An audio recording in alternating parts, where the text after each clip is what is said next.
Hi, my name is Amethyst, and let's get started playing the Sea Eternal. As you can see, this does not look like your stereotypical RPG game like Undertale or Mother or Terraria. Is Terraria a thing? Anyway, besides that weird tangent I was going off on, I tried recording this game before, and I was really excited because this game is really awesome. It's kind of like a combination of like a choose-your-own-adventure novel, but like on Steam. And it's less than $5, so I'm like, yes!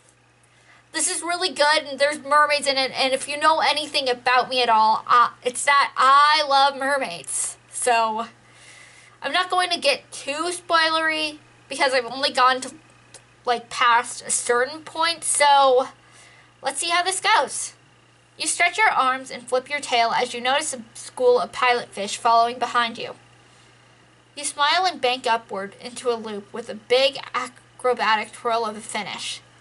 The feeling of the open sea pushing past you brings a delicious rush. You check your followers. The school tries to recreate your moves, but the individual fish all end up bumping into each other. Silly scavengers. You pull at your woven bag, trying not to lose focus. Tomorrow is a celebration of eternity, a ceremony thanking the whales for their gracious gift to the merfolk, the Eternity Orb. Given that Tephra is still trying to rescue said gift from Sinza, the ceremony has also morphed into a possibly over-optimistic welcome home party for Tephra. Whatever happens, everyone's still expected to bring a contribution as they normally would, so you're out here in the wild looking for yours. Ooh. Let's see. We should go search the nearby reefs. Like, you know, there's going to be fish swimming about, or maybe some shells or something. It'll probably be easy. You dive down to the craggy red reefs and wispy seaweed. You swim through the coral stacked high in columns. As you zoom past, gooseneck barnacles close, and small fish and seahorses dart anxiously away. The pilotfish seem uneasy in the more cramped quarters. They abandon you, opting to follow a nearby sea turtle, which seems oblivious to its new entourage. A much braver slipper lobster climbs amongst the stinging polyps. You take your pick from an empty shell pile in front of a crevasse. Such a pile would normally indicate an octopus lair, but you see a moray eel staring at you. It clicks its jaw in disapproval at your presence. Well, nice to meet you too, eel. Crustaceans are always delicious. You push back the polyps with your claws and scoop up the lobster. Yep, we're scooping up the lobster. It waves an antenna in confused protest as you muzzle its claws. Even though you completely outmatch it, the thing still tries to fight back, tries to hold on to its short life. You feel a stab of empathy. Soon you may be in a similar situation. You stare at your bags, preparing for the celebration of eternity, while the Eternity Orb is still missing. Just feels so pointless. Tephra's been gone for almost a month at this point, and you can't be the only one with serious doubts about whether she'll make it back in time or at all. She shouldn't have been picked to recover the orb. It should have been you. You know the human world better than anyone else. Now Tephra might be dead or captured. The orb might be shattered, and all because of the council's bad decision. Maybe you should have fought harder to go yourself. Well, I couldn't have known. I might get picked as a replacement. I should be preparing for a search party instead of a party. If I had been picked, I might have failed anyway. That's not really an optimistic way to view things. So I'm going to go with the I might get picked as a replacement because, hey, you never know. Opportunities come and go as they may. Maybe this one's meant for us. Shortly after they faced Tephra's failure on the day of the celebration, they'll have to admit their previous faults and defer to your expertise instead. It seems that lately the council has been getting more and more callous, more aloof. Maybe their age is catching up to them. You sigh. It doesn't quite make sense. More and more, you suspect there's something else. Some other reason they didn't send you. beyond the fact that you broke the rules when you brought back a human. Maybe it's something you can't remember. Maybe long ago you did something terrible up on land and the rest of the merfolk don't want you reliving that horror, or maybe it was amazing and you had to be dragged away. Sometimes it's hard to remember everything, and it's usually polite not to stir up the past. You look around you. Usually being out in the ocean feels centering, but with everything going on, it's much more difficult to enjoy being out here. You push yourself to refocus on your task. Well, let's go return our catch. We have something, so let's just go. You pull along your spoils. That didn't pass nearly as much time as you had hoped. Doing something should have kept your mind occupied. All you managed to do was get away from everyone else for a short amount of time. It's not that immortals deal with the fear of death, but the specter has been doing far too much looming lately. It actually does help, going through the motions, pretending like everything's normal. It's almost too much to try to think about it. The eternity orb, your immortality, the immortality of every mer-person in danger. Just because Sinza decided to steal it. What happens if Tephra fails to recover it? What happens if Sinza manages to destroy the orb? You can't afford to spend any more time out here. You do your best not to dwell on it and speed along even faster. Then you hear your name. Oh my gosh, we can write our name in. I'm gonna write my name in. So let's go with Amethyst. Yay! Easy. Through the haze, you recognize the two approaching fellow merfolk, Esther and Aria. Their arms are linked, their pace perfectly matched. Aria has discreetly and fashionably wrapped her transitional area in a loose wrap. She'd normally adorn her hair to match, but you notice it loose and tangling in her wake instead. Esther's hair is short and slicked back. He always has a preference for painting his body instead of covering it, and as he approaches, you can just barely make out today's pattern. Green overlapping knots with cornered edges. It's strange that neither of them are carrying any bags. The sensitive lateral line running down the length of your body twitches at how hard they're thrashing to get to you. It must be important.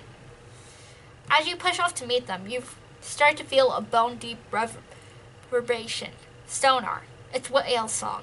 And you curse the timing. The song will most likely have an important message, but one you can only hear if you stop to properly listen. Well, let's stop and listen. They can catch up with me. So, yeah. You slacken your body and concentrate on the vibrations of the deep sea noise. Squid! They are attacking us. They are fighting back. Our minds hurt. We call upon your help, Everwardens. You must respond. That sounds serious. The undoing merfolk will go to rescue them, but you feel a twinge of guilt that they can't. You shake yourself and refocus on Esther and Aria. They're two Everwardens themselves, but they didn't take the time to listen to the message. Their own news must be dire, or maybe they're not on duty. Esther does a quick scan of the area while Aria speaks. I'm so glad we found you, she says. It's about Tephra. She takes a moment to catch her breath, although it feels like there's some additional hesitation in there as well. Oh, she returned?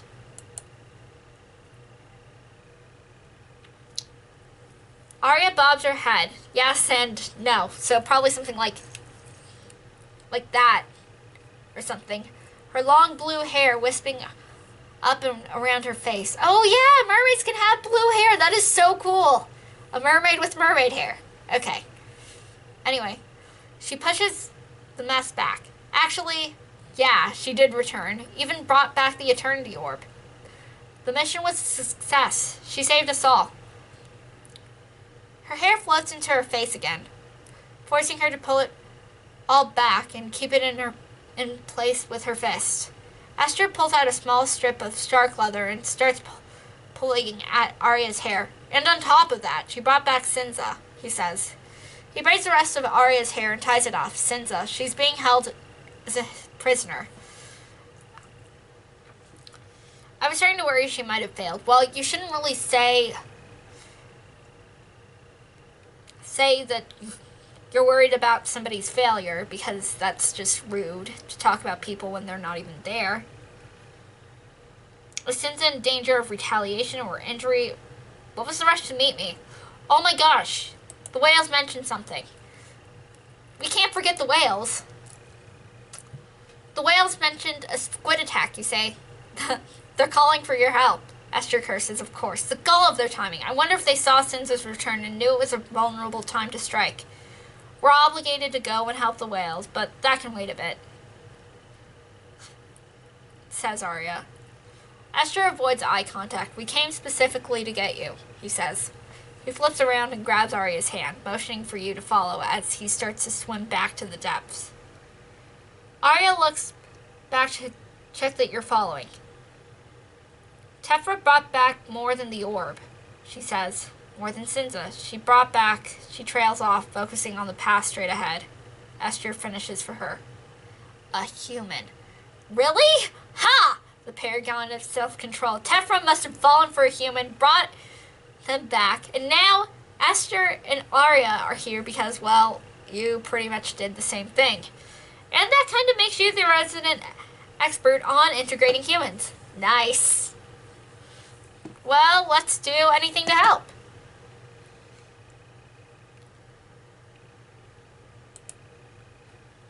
Aria looks back, grinning. I was hoping you'd say that. It's why I thought of you first. Esther clicks back in mild disapproval. What does that mean? Simply that I know Amethyst would be understanding, says Aria. As the three of you swim down slowly, the light from above fades, and your natural phosphorance takes over. Oh my gosh, we glow in the dark! Yes, that's awesome! Every time I read that we glow in the dark, it just makes me really, really happy, because it's like, I love glowy shit. Bioluminescence is awesome. Like, back when the streaks were in, they could glow under black light, and they were purple, and it was really awesome, but now they're starting to fade, and I kind of want to get the rest of my hair dyed purple. So that means going to a salon, getting it bleached, and then waiting, but it'll be so awesome. Anyway, sidetrack. Tephra shouldn't have brought it down, says Aria. Humans don't belong here. Their bodies, their minds can't take it, and it's not fair to them. This new human must be going through the same process that you know happens to humans who are around merfolk down here. Their bodies fill up with salt water and strengthen against the crushing cold, but getting used to the sensations takes a while. After a time, the merfolk's immortality even rubs off on them, and they stop aging. Esther wriggles uncomfortably. This new human. It chose to come here itself, knowing it would have to stay, he says. Do you really think it shouldn't be allowed to control something like that in its own life? Well, I think humans should be allowed to make their own decisions, even if they are mistakes. Or the human made the decision. Yeah, let's go with this one. Aria lashes her tail harder. Yes, but did it really know the decision it was making? What kind of life it lived down here? It's not fair to ask a mortal to make that kind of sacrifice blindly. Well, it's really sad that they keep referring to humans as its, but I mean, considering that the merpeoples in this world, like, deal with, like, immortality, and that we just have, like, and that humans in this world are mortal, so we'd probably be like ants or flies in comparison. Like, it's just really disheartening, but I mean, it kind of makes sense. Esther pushes himself hard to catch up. I think the only thing that makes it unfair is that mortals are never allowed to return. He says, if we changed that rule, if we made some kind of allowance, then it wouldn't be a problem. You glide deeper still as the sandy seafloor turns to bubbly smooth rocks, pillow lavas that indicate you're close to the rift where the city is located. You think you can see the gleam of a city in the distance, but it may just be another person coming or leaving. Aria slows her pace. I guess giving them the option to return if they want is really the only solution that makes sense, she says. I'm going to push for that, I promise. I doubt the council is going to change their minds on that, Esther says. It's tied up in whale politics. I say we do our best to be welcoming, to make this place as pleasant as we can. Yeah, forget autonomy, Aria huffs. We'll gilt up the cage instead. Let's see. The human made its own decision and we should respect it. Well, living here is pretty amazing, so here's hoping the human likes it too. You know what? That is really optimistic. So, yeah, let's go. Esther pauses to look back at you. I sure hope the human likes it here, he says. We'll have to make sure that that's the case. We need to make the transition smooth. I suppose we have to, says Aria, considering that the council won't let it leave anyway. You reach the edge of the rift, and the conversation dies down. You don't go down into the spreading seafloor below, but instead travel along the edge of the small cliff to find a guideline to the city suspended over the rift. Slowly, from out of the depths, comes into view the pulsing glow from the crystalline city. Home. Ooh, into the city of glass. As you approach the crystalline caves, you notice a faint glow. A dulled reflection from the merfolk within. The city is constructed from giant interlocking blocks of shaped crystals, stacked in a seemingly haphazard pattern to form passageways, gathering caverns, and smaller shelters as needed. The city itself rests on a platform suspended over a geological rift, anchored on either side, with dark crystals, chains, and balanced ballets, arranged in the top portion of the vaulted domes. Maintaining the balance is your job, although adjustments are rarely called for. Okay, so we have an easy job. Making sure the city doesn't fall over. That's cool. The lights from within bounce around more chaotically than usual, and as you get closer, you start to hear cheering and shouting. Tephra's successful recovery of the Eternity Orb must have already inspired an impromptu celebration. You wonder briefly what sort of reaction Sinza's return must have inspired. You squeeze through celebrating crowds, approaching Tephra's carved-out dwelling. As you get closer, Esther squeezes your hand. You'll be fine by yourself, he says. We really need to respond to the whale summons. Aria gives you a smile. Make sure that human's okay. It deserves that much, right? Maybe we'll catch you later. You nod in agreement, and they jet off. It's a little intimidating, facing a strange human alone, but you steel yourself. It'll be fine. No one's in the bathroom, Dad. Well, I don't know.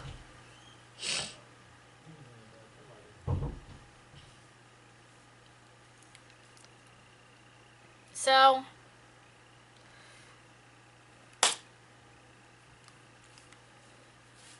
you enter cautiously, your glow brightening the room. A human male is grasping onto an anchoring pole in a back corner. He raises his arm against the sudden surge of light. Oh, what's Tephra? Oh no, you're different. He interrupts himself, coughing in spasms as he tries to expel the water in his lungs. His body is still getting used to the idea that it doesn't need air anymore. Wow. This is so cool.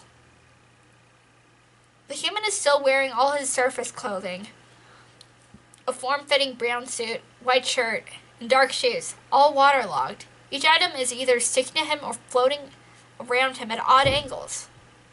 His somewhat shorter hair is still long enough to float over his face.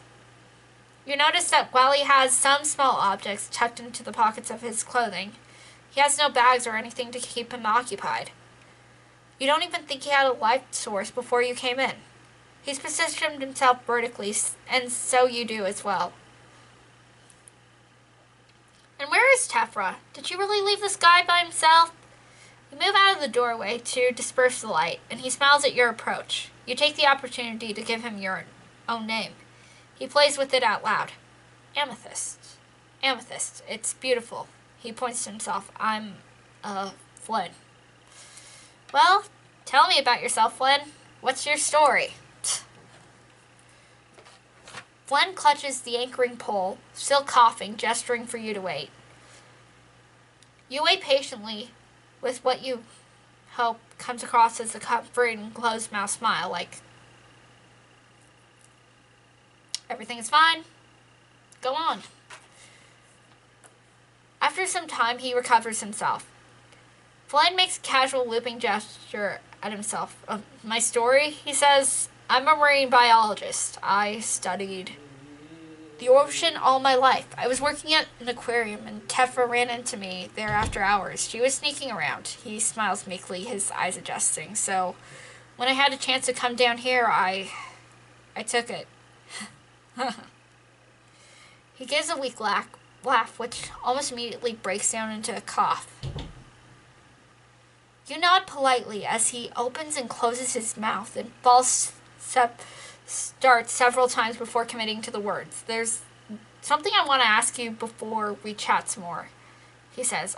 I know this can be weird even for humans, but I heard that your leader was agender, which I thought was pretty cool, so I wanted to ask him.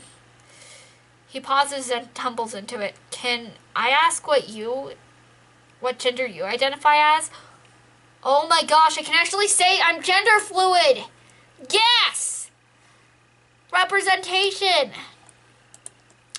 Yes! Gender fluid! Yeah! Flynn nods eagerly. Gender fluid, he says? Interesting.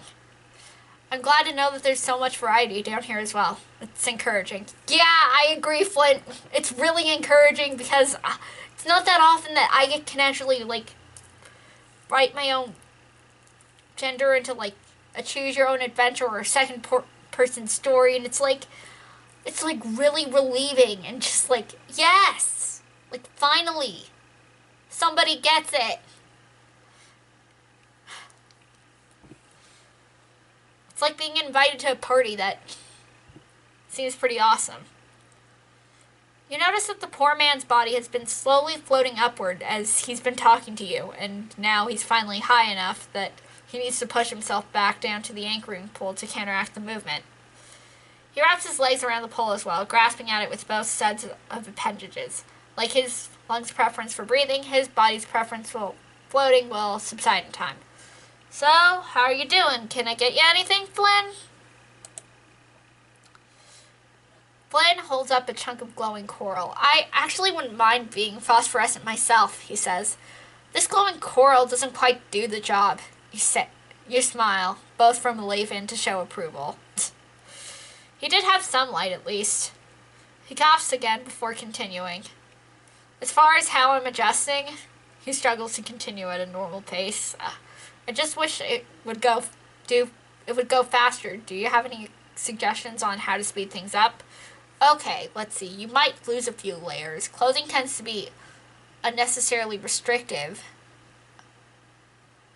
I don't know. I don't feel comfortable saying that to somebody that I just met, so maybe immerse yourself. It'll come faster. Just take a dive and take a risk and voila, you're there. Flynn chuckles. Immerse myself?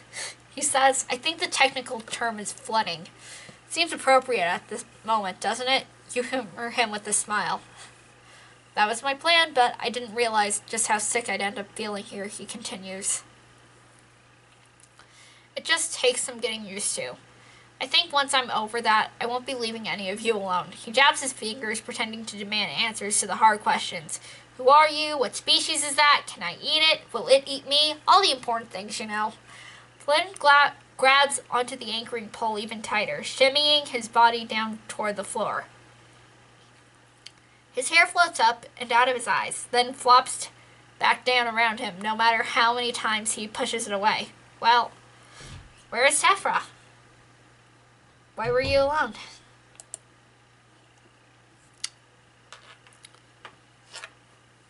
Flynn shivers, his body's electrical signals telegraphing embarrassment. Oh, he blushed. You just missed her, he says.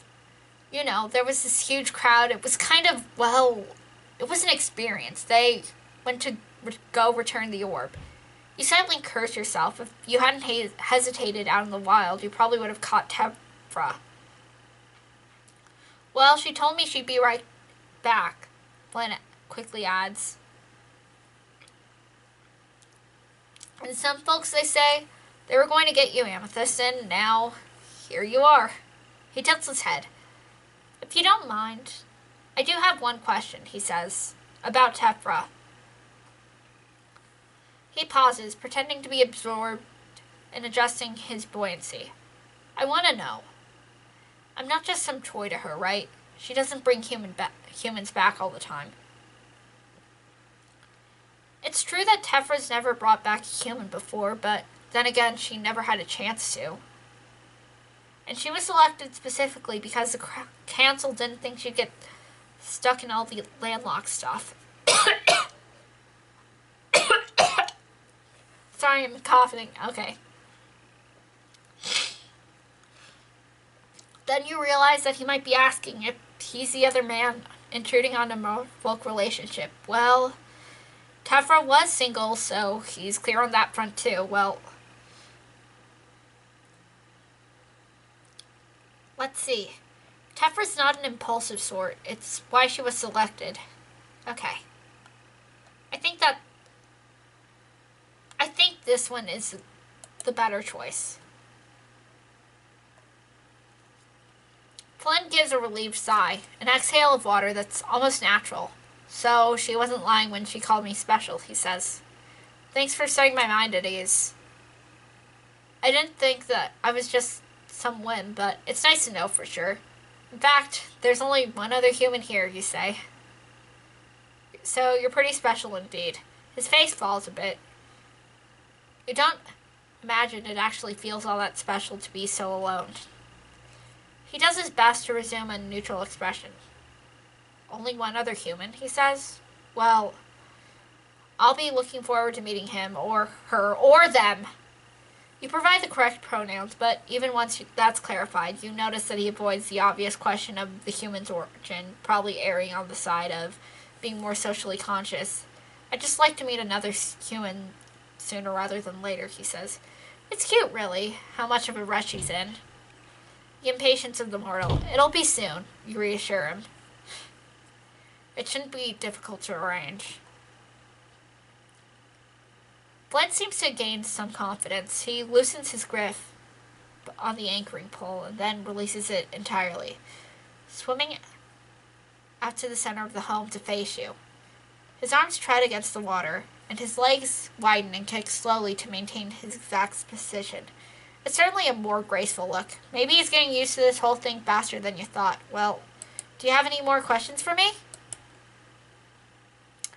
Flynn nods. Actually, I do. Flynn edges against the corner, hesitating a while before his next words. I have questions about practical matters, he says. What do I eat? How do I eat without swallowing seawater, I mean? And what about how I go clean myself or keep things from floating away or cut my nails, my hair? Oh, wow. I'm going to end this episode here. If you like this video, thank you so much. And if you're subscribed, please ring that bell for me. And I will see you in the next video. Bye!